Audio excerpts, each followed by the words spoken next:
needed one you. Only one you. No needed one you. Only one you. No needed one you. Only one you. No needed.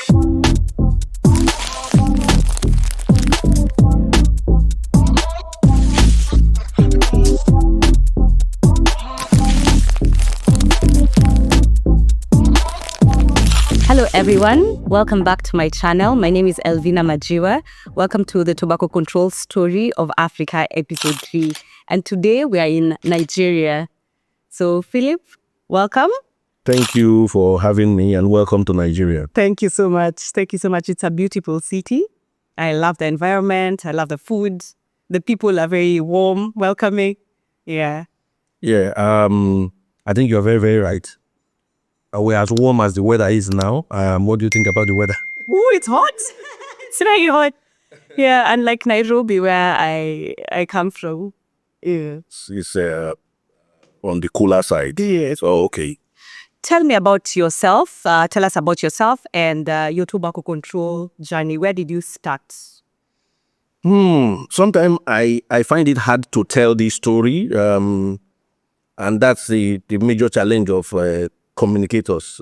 We can do a lot to communicate the story about other people, and we find it hard to even put ours together. But then I was born here in Lagos. I did my primary and secondary education here in Lagos.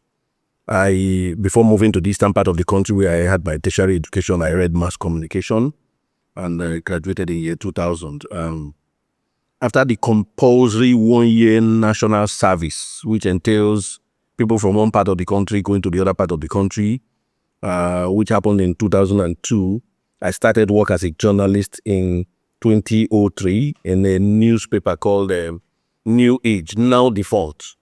That was a rare opportunity for me because it afforded me the opportunity of meeting people, going to places, traveling, and coming face to face with the reality of, the challenges everyday people, the ordinary people encounter. One of the major experiences I had was, I think it was in 2005, I had the opportunity of visiting the tobacco farm for the first time. So one of the major tobacco companies then, working through a PR agency, sort of gathered journalists from different national mediums, and we had the opportunity of going to a town called Aguare, and then a place called Iseyin in Oyo State, southwest Nigeria, where we were to meet some tobacco growers, visit their community and see what that tobacco company was doing in terms of corporate social responsibility. I left that place traumatized because first off, the community was, you could see abject poverty. You could see people who had been neglected. Some of them had been tobacco farming for, upwards of 20, 30 years, and there was nothing to show for it.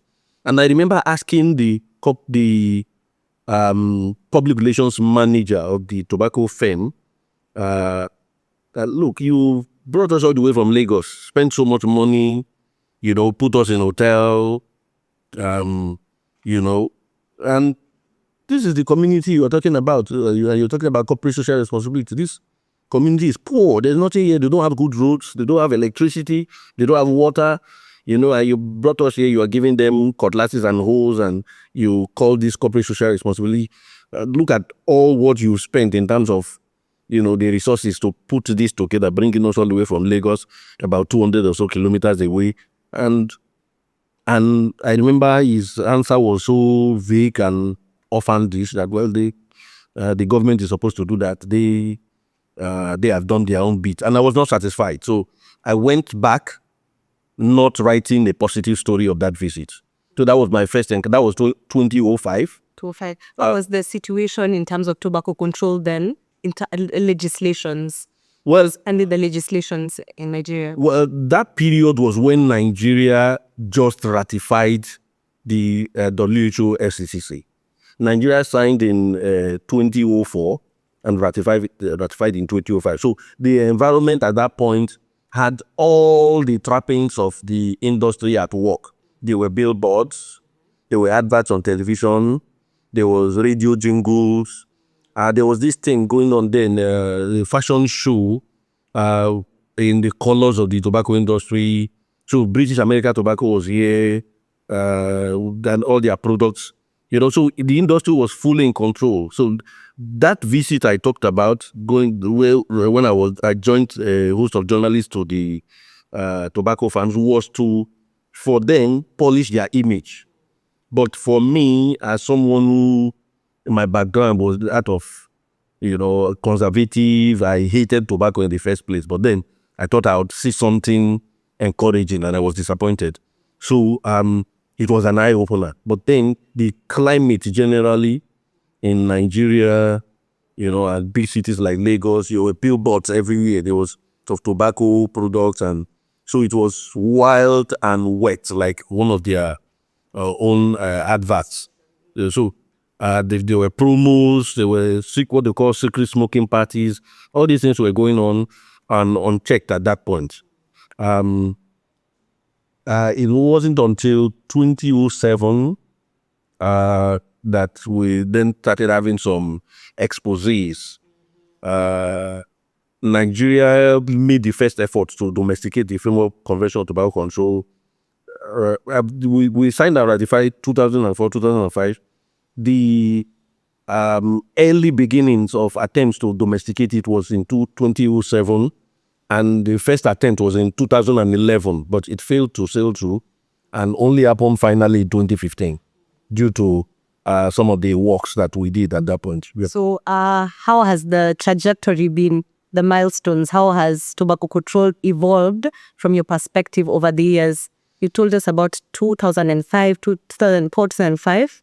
So how has that changed up to, say, maybe after 5 years? Was it? Well,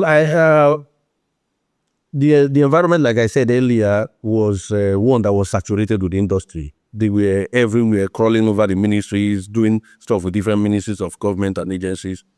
But when Nigeria started putting together, initiatives for the domestication, we also saw a different industry.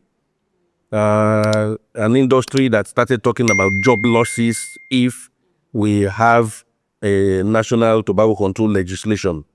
An industry that started talking more about corporate social responsibility, how they were investing in Nigeria, how they were investing in agriculture, how they were investing in human capital development.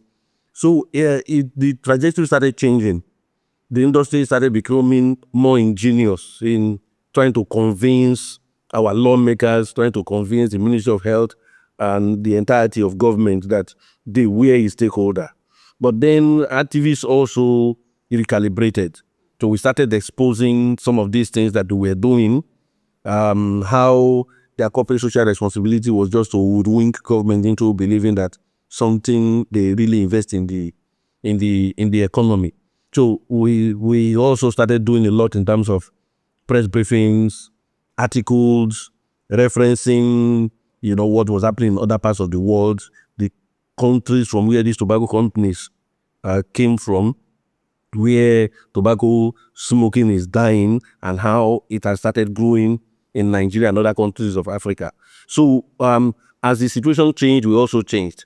So within 5 years, like I said, of 2005, when I had that encounter, we had sufficiently exposed the industry to be what it is. But that never came without a fight. The industry was also, like I said earlier, being ingenious. They were innovating.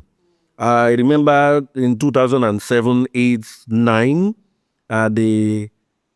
when a ban on advertising came into force by the Advertisers Practitioner Council of Nigeria, the industry was so the billboards started coming down, but they were becoming more ingenious. So they were inviting children secretly to what we have come to know as secret smoking parties. So they go to a school, they identify a youth, give him an invitation card for the party that is usually in a place. It's not disclosed before the day, and then he is told to come with 3 or 4 or 5 friends, including ladies, who end up going with that person, and then their first attempt at smoking, for those who have not been smoking, is that secret smoking party. Immediately they call him, they give them cigarettes, and ask them to light it up. And then, they cough or so, and then you are initiated. That's the beginning. So one of the things we were able to do at that point was also to smuggle journalists into the secret smoking parties to document what's happening, because some of us were already known. Then I was working for the environmental rights action. So some of us were, because of the consistency of our advocacy, our faces were already known, so we couldn't get in. So what we then decided to do was to identify journalists whom we recruited, into a campaign, and got them to go in, take those pictures, do those videos, and come out and tell us what is happening. Through that, we were able to, expose the industry for, trying to addict young kids. Congratulations. Thank you. It's not easy to expose the tobacco industry, and it takes a lot of energy, a lot of will to expose their tactics and you see their strategies even before they start. So tell me about some of the wins that tobacco control has had here in Nigeria, and how you have been involved in those wins. Important point is what your question raises. Sometimes we do so much work and we don't even celebrate it. But then in this trajectory that I have talked about, we've had a lot of wins. The first major one was to get these billboards to go down, for the jingles to go off the radio, for adverts to go off TV. That happened between 2006, 2007. And then we continued this advocacy, which led to finally the passage of the National Tobacco Control Act 2015, which was a domestication of the FCTC, which we signed in 2004 and ratified in 2005. So that was a major breakthrough for us. But the industry is an industry that does not sleep. So our law had a clause which is very, very different from what you have in other countries of the world. Now, some provisions of the National Tobacco Control Act will need a regulation to be able to enforce them. So we had to start another round of advocacy to ensure that those regulations are passed. That only happened in 2019. So you can see 2004-5 signing, ratification. It took another 10 years to 2015 before we got the act in place, and another 4 years before we had regulations which will give teeth to some of the provisions of the National Tobacco Control Act. So for us, those were major wins. Along the line, we also discovered that the industry was using, we had cigarettes that were not in accordance with the global recommendation by the WHO on the terms of graphic health warnings. So you had cigarette packs that had, for instance, messages like the Ministry of Health says smokers are liable to die young. Oh no. So it essentially puts that claim On the Ministry of Health. on the Ministry of Health, not the tobacco industry. So the tobacco industry was very comfortable with the fact that it was the Ministry of Health saying that, not them. So we started another round of advocacy. And this advocacy, of course, involved giving examples of what the WHO recommended in terms of pictorial health warnings and bold messages. We started that advocacy. And of course, in doing that, we have to work with government to bring the gold standard, which is, this is what is obtainable in other parts of the world, and this is the Nigeria situation, which is not good enough. And the industry, of course, started fighting back. At a point, they say, okay, let there be messages, no pictures. At another point, let there be pictures, no. So we had this back and forth. The industry was coming in at every point to slow down, to delay, to distract. But then we were consistent in our messaging that there's a global standard and Nigeria cannot be different. So it was a win I think in 2021, when we finally, succeeded in getting, graphic health warnings, Both the pictures, pictures, the words, and the words, and both front and back. both front and back. And this is not something that is a one-off. It continues from 50% will go to 80%, so it's rotated. So we succeeded in that regard, and now you have, tobacco packs here that have these pictorial health warnings. But they're not yet to hulu because the industry is also behind. For instance, the influx of shisha and e-cigarettes, which is another front that we have to battle. We've been fighting, for instance, attempts by the industry to promote the argument that regulation of tobacco products should not be with the Ministry of Health. It should go to another ministry of government, which is a system of weakening what we have already achieved. So these are some of the battles, but in the line of fire, we've achieved a lot. I can see. Congratulations. And recently I saw that you have achieved the ban on music videos and Yes. movies. And Nigeria is very good in that. Yeah. All right.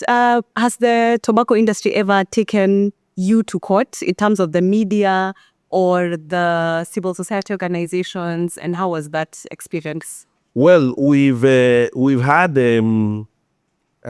threats, which is typical of the industry. But and I'll give one or two examples. But then people like us are determined and believe that this fight has to happen once and for all. You don't fight and run away and think someone else will do it for you. Some people have got to stand up and do it. So there are many instances. In fact, there was a time that Philip Morris issued a statement, and I was described as a rascal because of the advocacy we did around I think COP6 or so, exposing what they were doing. And by the time I got back to Nigeria, right there, Nigeria got the ashtray because of how we were trying to slow down the talks. Maybe explain more about the ashtray, because not everyone has been to the COP. Yeah.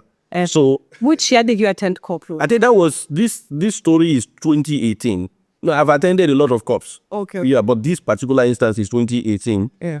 I can't recall exactly what the issue was, but Nigeria was slowing down the talks and distracting the talks with industry arguments. And of course, we're able to identify some promoters of the industry there. And there's this award, there's the ashtray.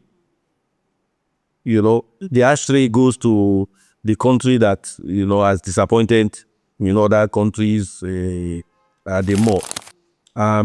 So it's just used to encourage some countries who are doing well, and then, of course, to name and shame those who are not doing well, which is a good thing.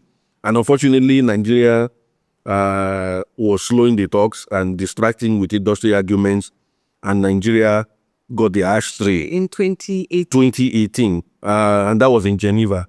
So essentially, the focus on what Nigeria was not doing right was what some of us amplified in our media interactions, in articles that were coming out. And so an official of government who was very, very sympathetic to the tobacco industry, and of course had the backing of the tobacco industry, came up to me and said, you are part of the problem. You are part of those who made us get the ashtray. You are going to be sued when we get to Nigeria. And I was like, well, if you have anything against me that you feel is strong enough to sail through in the court, please, when we get back to Nigeria, sue me. So that was a threat to get me to back down. And by the time I was getting to Nigeria, there was an article coming from Philip Morris, and I was specifically mentioned as a rascal in that article. And for me, that is good news. So when you are described as a rascal, that means Meaning you're doing something. I'm doing something. You're proactive. I'm proactive. I'm doing something pro people. I'm only a rascal to the industry, not to the people. So I'm standing for the people. And then, there have been instances where even the statements we issued or articles are countered by the industry, and they also threatened litigation. But there was never any case they went to court because the arguments never hold water. So personally, I've been consistent in my attack of the industry, exposing what they do, and using especially instrumentality of the media to do this. In all this advocacy and the journey, so in Nigeria, what's the role of the government and civil society and academia? Is there collaboration? Well, I think the relationship between civil society and government, and of course the academia, like you mentioned, in addressing tobacco control challenge has been very, very cordial. Civil society had been on the toes of the government to go beyond just signing and domesticating to ensuring that there's a national law in place. It took time, but then civil society was consistent in pushing for this to happen.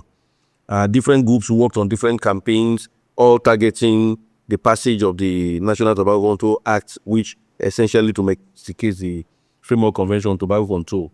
At different points, we also had to involve and engage the academia in areas that concern them, because tobacco is a major problem to all of us.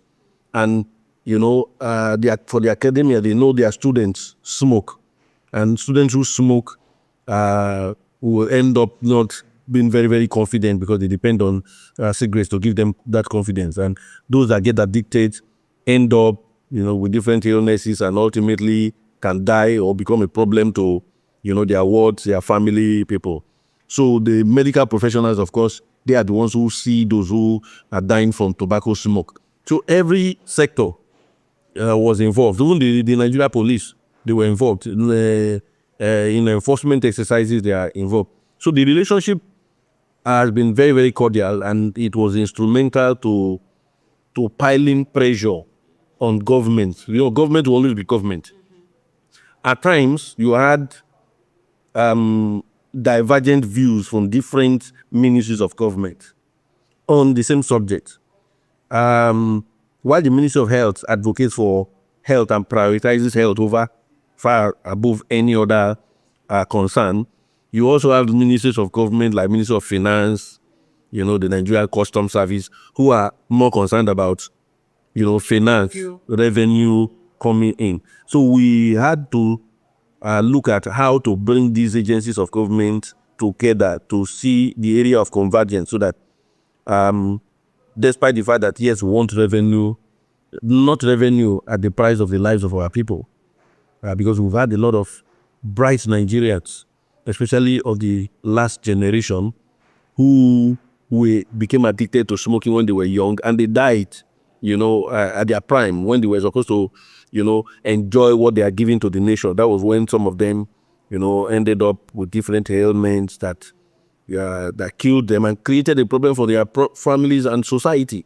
Because before some of them died, they were in and out of hospital, cancers, and you know how expensive it is to treat a cancer patient. So these were things that happened. So we worked with the Ministry of Health, which was and still remains the focal agency driving, tobacco control efforts.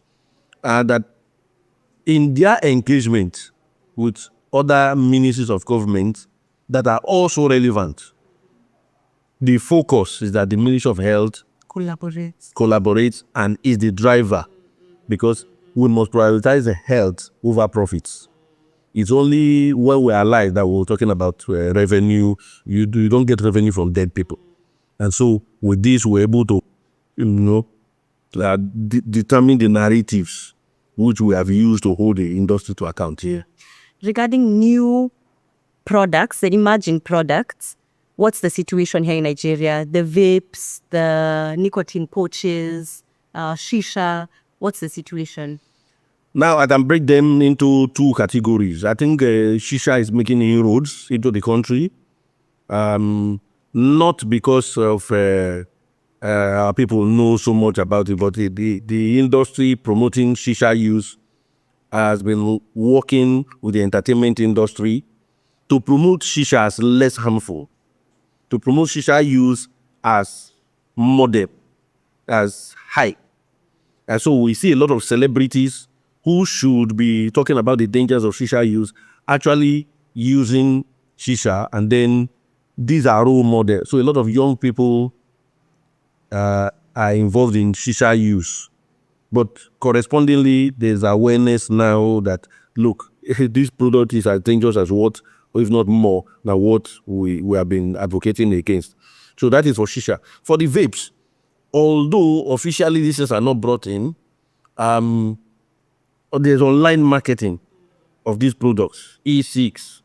And because of this online marketing, a lot of young people can access information about them online and procure them online. And so, for us, this is one major area that we have been hammering that the government should do something about it, because these products, you can just, most of these marketing companies, they have it, they market it, so you can just go online, and there is a legislation which bans, sale on internet, but it's enforced in breach, because the internet is boundless, borderless. So even if it's not marketed here in Nigeria, it's marketed in Germany. Since it's borderless, someone here can access it.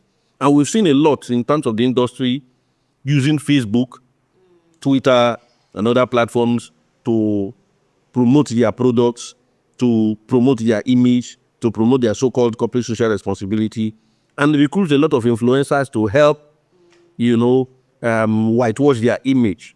And these influencers have a lot of young followers. So because of that, a lot of them are getting introduced to the users in vapes and, the pouches. So that's the two fronts that we have a lot of work to do now. Changing perception about the dangers, shisha use, unleashes, and then how dangerous these e-cigs and other products marketed online are to consumers. Yeah. Okay, thank you so much. As we wind up, how did we get here to Reneveling development. Yes, Reneveling. So how did we get to Reneveling Development Initiative? And do you believe that we can have a tobacco-free Africa? Just as we wind up. How did we get here? Well, I've been in the tobacco control space since 2007. I was in the mainstream media and then switched. But I won't call that a total switch, because when I switched into activism, I still maintained the relationship with journalists, and till date, I still do that. So after about 16 years of working with different organizations, starting with the Environmental Rights Action, I decided to establish the Reneveling Development Initiative based on a passion that the gaps in where I was coming from, some of the campaign strategies that because of, tobacco control advocacy is restricted to funding, funders, this is what they want, this is the direction you go. And I'm not a believer in such restrictions. So sometimes you know that this is the path to take, but the funder is not ready to put money there. So what do? You then see that major challenge and you turn your face away, because funding is coming from here and funding is not coming from there. So I'm a believer that if we must tackle the tobacco menace or address other concerns, environmentally or otherwise, we must be able to do it not because you are getting funding from somewhere or not, but because it's a course and the path that is right to take. So the Reneveling Development Initiative was founded on November 14th, 2023. And it's grown, I've seen. Yes. It's miraculous because I'll use that word because I'm coming from the background of not just only public health, but also the environment and climate change. So some of the things we do also has a lot to do about environmental issues, oil and gas, fossil fuels, mining, and then of course climate change, which is a big issue. And over the years, like I said, 16 years of working with the environmental rights action and other organizations, I have also built contacts, friends who in these spaces I now work, and so that it made the transition a little easier. Initially, it was quite hard. It was like fish out of water. I left my former place of work in September 2023, and 2 months after, the Vulnerability Development Initiative was founded. But it didn't take us time to start getting grants also, and then we started doing a lot of work with some of the things you have noticed, and we are ready to take on bigger things. Now, tobacco control in Africa. Well, I think Africa is that frontier, the next frontier for the industry. There are lots of young people, young lungs to clap for the industry. So what it means is that we should be ready as advocates to take on this new challenge, new in the sense that you now have emerging products that are not the conventional cigarettes that we used to know. And there are newer arguments. The industry is also using the same science that we are pointing to argue. So if you are not in tune with science, if you don't listen to the science, if you don't read the science, if you don't hear the science, you might be arguing, from a point of ignorance. So we need to also step up. Advocates need to also be exposed more and more to this science so that we can be able to easily shoot down the industry arguments. But like I also said, Africa has a lot of youth in terms of youth population. So these are lungs that the industry wants to grab. In Nigeria, how many youth? In Nigeria, What's the youth population? I think about 70% of Nigerians are youths. 70%. About 70%, if not even more, So that is a veritable market for the industry. So we as advocates have a lot of work to do to ensure we catch them young before the industry does. And so our advocacy is also focusing a lot on young people.